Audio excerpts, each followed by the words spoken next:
Terkuak reaksi pemilik klinik Alifa saat bayi prematur meninggal, emosi keluarga langsung meledak. Keluarga ungkap reaksi pemilik klinik Alifa setelah memeriksa bayi prematur yang sejak dari rumah sudah tidak bergerak lagi dan tidak bernafas.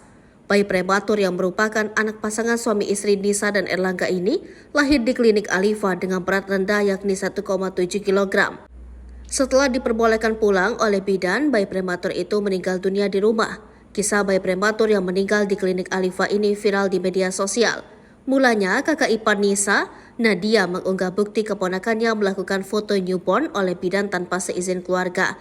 Nadia juga menceritakan pelayanan buruk yang dialami Nisa di klinik Alifa hingga diduga menyebabkan bayi tak berdosa itu meninggal dunia. Keluarga Nisa pun melaporkan dugaan pelayanan buruk klinik Alifa ke polisi. Nadia dan sang ibu, Tati, sempat menceritakan detik-detik keponakannya meninggal dunia. Nadia menyebut anak Nisa meninggal di rumah sekira pukul 21 waktu Indonesia Barat.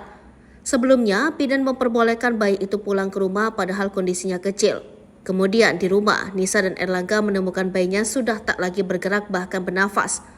Langsung saja Erlangga menelpon ibunya Tati. Akhirnya Erlangga menelpon pihak klinik Alifa untuk menanyakan apa yang harus dilakukan, tetapi tak ada jawaban.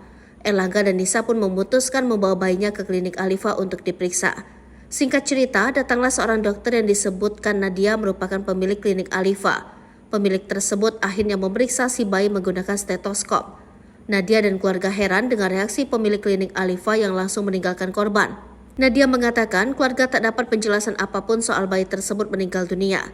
Saat itu juga Nadia marah-marah meminta penjelasan, tetapi sayang bidan ataupun dokter malah kabur.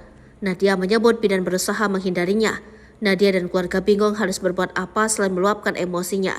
Ditambah saat itu tak ada satupun bidan atau dokter yang memberikan penjelasan.